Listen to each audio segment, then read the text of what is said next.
free content is dead. Giving value will likely no longer be enough. The trajectory of AI is not in using it to make money. Influencers will lose even more credibility. Job seekers cannot find jobs and employers cannot find staff. More businesses will fail.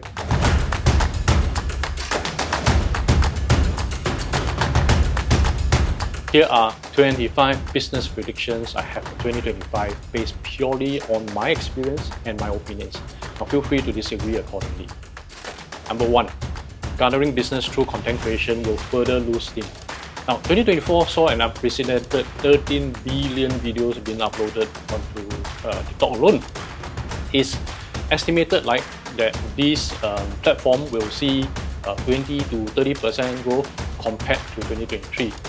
Now on YouTube, the growth was likely to hit 1 billion videos by the end of last year as compared to 800 million in 2023. So even if you were to put up like one video a day in 2024, right, your hard work will still be drowned in the ocean of videos on social media. 2024 didn't really make any creators I personally know rich. Maybe it's my network, but I'm certain 2025 won't yield better business through creating videos alone. So don't focus on views or engagement primarily. Focus on your product or service. Number 2. Entertainment and education remain the two most important genres of content. For many years, this has been true on YouTube and still is. Just go and take a look at any performing video and you see that it's one of these two E's. But this has been slowly becoming true on TikTok too, especially since 2022 when TikTok allowed 10-minute reels.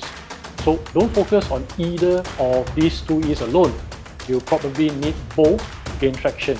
Or better still, have both entertainment and education in your videos at the same time. Number 3. Digital marketing in general will be even more challenging. It had been getting difficult since COVID because everyone is doing it and it will continue to be even more difficult. Penetrating SEO with a new website is going to be very taxing. Facebook ads are getting increasingly useless. Everyone is putting up reels on Instagram and TikTok and results have been very muted. LinkedIn has become a place where so many people are spamming. Email marketing has not gotten any more useful since 4 to 5 years ago. And so if you are starting, what can you do? My proven strategy for clients who just started out: short reels on TikTok and or Instagram, plus long-form videos on YouTube. Now I explain more of this strategy on video in a separate video, so be sure to subscribe. Number 4. Personal branding will still be important, but it seems to be losing steam. Now this has been the buzzword for around 15 years already, and so many freelancers, self-employed, solopreneurs, business owners, and even founders of huge tech companies, they have done this for their companies and brands. Now I reckon that we have come to a peak of having just too much already. And things like these always move in a cycle, so probably to stand out, focus on your unique product or service without your face. Now you know nowadays, right, more people are actually buying stuff without even seeing a face on a video. And if the products and services they are pushed by influencers, the sales could actually backfire. So this could be telling us something that we can try to do differently in 2025. Number 5, and this one is big. Free content is dead. There's just way too many freemiums out there to the point that the association of anything free is probably negative. There are very few newbies who will buy into exchanging their attention and time for your freebie, especially free content, which is available everywhere and anywhere. So if you are not somebody already, don't bother giving out advice thinking that complete strangers will buy into what you are saying. Number 6. Ad costs through using social media and search will continue to increase. Now compared to before COVID, right, ad costs in 2023 was already around 40% to 80% higher. I reckon that in 2025, if Facebook and Google do continue to be mindful of making money to appease their shareholders, right, they will have to continue to raise ad costs. I mean, less merchants are buying ads, so the money has to come from somewhere else, right? Number 7, giving value will likely no longer be enough to entice prospects. Now, value is subjective, and over the past few years, the value of value has diminished. Even if you give out everything you know, it's not going to be enough in the eyes of your prospects. Now, I believe that in 2025, results will continue to play a bigger role than perceived value alone. Number 8, social media trends look set to shorten even more. I remember that in 2014, when I first started social media marketing, a technique can be used for at least 2 years. Then by around 2019, trends became shorter. And after COVID, right, trends changed every 6 months or so. And I believe that this pace in the change in trends will continue to shorten in 2025, possibly to the duration of just 3 months. That means whatever you do on social media, you ought to reflect on its effectiveness every quarter. Number 9, trust will be much more difficult to be earned for newer players as it erodes for older ones too. Now, I guess you must have your trust played by or broken by a vendor, a partner, a creator, or an influencer before, right? Now, if you have, then so will everyone be around you. Just take a look at how many scam trainers, content creators, vendors, or even institutions are there. So it will be increasingly be more difficult to gain trust from your audience and prospects.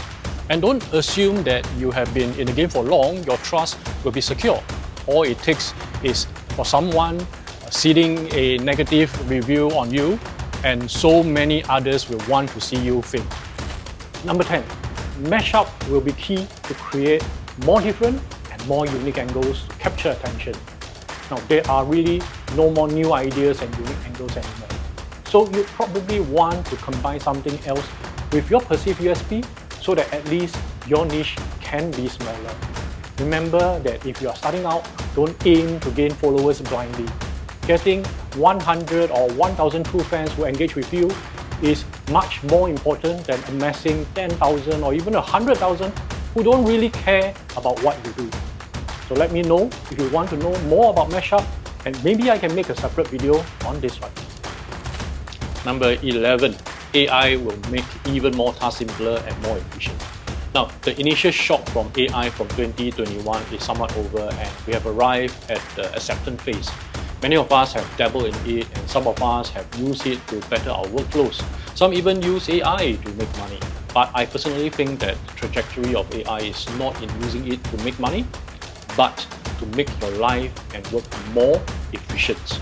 So you probably should focus on those in 2025. Number 12, but AI will compete with even more people in more creative industries. No matter how you reason that AI is not going to be a threat to jobs, the truth is AI has already displaced so many workers. Personally, I know at least 10 to 12 friends who can no longer viably do their content writing, graphics design, 2D animation, logo design, website coding, songwriting, and even voice acting gigs. Now, even the video production industry, which I'm in, will be disrupted. It's not a matter of if, but when. Acknowledging that AI will potentially replace you is crucial. So don't keep denying that if you are good, you won't be replaced. AI will become better than you in due time. Number 13, learn to leverage on AI correctly is key. So, should you sell an AI product? Well, after trying to sell AI videos, I reckon it is not a viable move, because anyone who takes the trouble to learn will know how to use AI to produce the same product as you. So, learn how to correctly leverage on AI. Now, AI should be an efficiency tool or your force multiplier minimally in 2025. Now, if you haven't already, invest to learn how to use some form of AI in your business to be more productive. Number 14, trainers and coaches will find it increasingly more challenging to get students. Now that's because too many bad eggs have eroded the trust of the consumers, and it's way too easy to become a trainer or coach these days. I mean, anyone who doesn't have stage fright can become one, right? And even if you have stage fright, you can do so comfortably behind a Zoom session. And personally, whether you get a certification or not won't really matter much to your audience, but more to the institution who hires you. Now, so if you are aspiring to be a trainer or coach to many, I reckon it's much more profitable in 2025 to be a consultant to one instead. Number 15, freelancers and solopreneurs will find it even more difficult to compete with small businesses. Now, in the past, this group had mainly two advantages: cost and speed. Freelancers are used to be priced less, and they have the agility to do more and more flexibly. But small businesses are increasingly invading into the spaces over the past years. Now, I've personally seen small agencies offering rates that not only rival those of freelancers, they are beating them. How those small agencies can survive is one thing, but this is causing many freelancers I know to lose more business. So if you are a freelancer or solopreneur, probably consider partnering with someone in 2025 to have the synergy in skills, competence, and resources. Number 16, F&B looks like there's going to be good business, but overheads look like to increase a lot too. Now, I say this because I have F&B clients who have been complaining to me about their ever-increasing rents and manpower costs. For some F&B establishments, they sort of like recession-proof, right? And seem to be doing well all the time. Their bottom line is being eroded by increasing costs. And if they increase their price too much, right, they may start seeing less customers. So unless there's a way to lower overheads, F&B doesn't seem like a good industry to go into in 2025. Number 17, retail will even be worse, but e-commerce looks set to be even more competitive at the same time. We all know that retail is dead and e-commerce has been the next frontier. Yes, but it's for those who have a strong foothold already. New players will find it extremely difficult to penetrate the market. Just look at the number of merchants selling the same product on Shopee or Lazada. Only the most trusted will survive. So I personally won't venture into e-commerce as a new player in 2025. Number 18, influencers will lose even more credibility. Now, 2023 was the year that people started to react negatively to influencers blatantly promoting businesses and products. 2024 seemed like the year when even the most wholesome influencers like Mr. Beast have been scrutinized and brought down. The reason? Well, probably other KOLs have discovered that viewers love to see the downfall of celebrities and influencers more than their success. So they've gone into finding faults for more views and engagement. That's the world we live in now. The more famous and influential you are, the more people want to hate you. And there's only so much you can ignore the haters until your reputation is brought down by you being silenced about it. Number 19, the job market could see a weird conundrum where job seekers cannot find jobs and employers cannot find staff. Now, I personally have experienced this. I cannot find the right staff and people are telling me that employers aren't hiring. Now, I guess this mismatch in expectations have grown bigger since. Employers like me expect to find a good worker and employees expect to find a good boss or company. Problem is, good is defined entirely differently by both parties. Now, I don't have a solution to this one except to be continually looking for a good worker that I want. But if I fire too fast and too often, then I'm labeled as the toxic employer.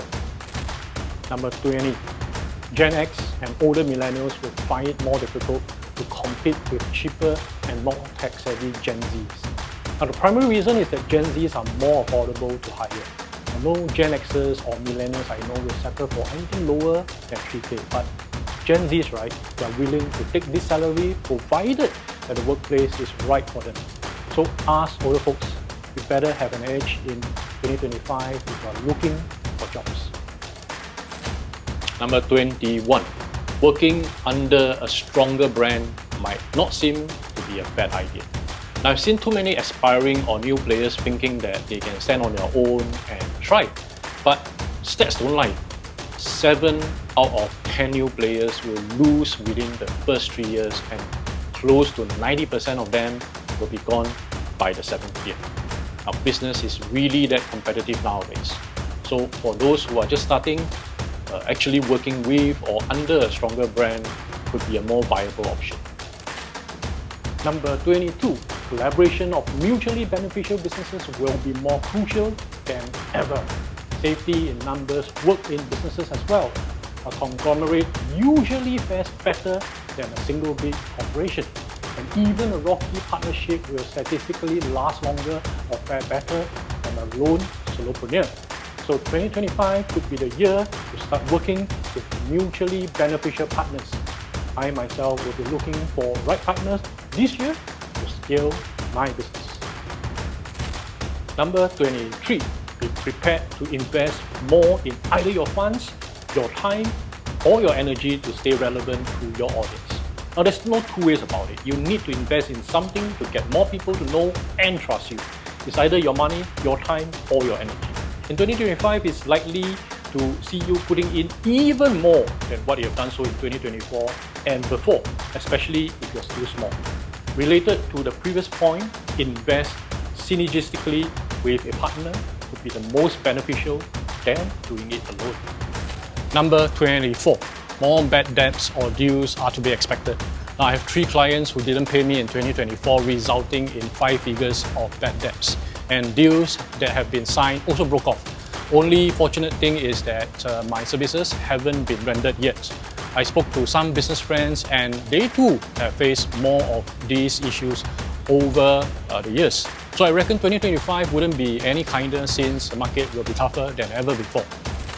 And lastly, number 25, more businesses will fail.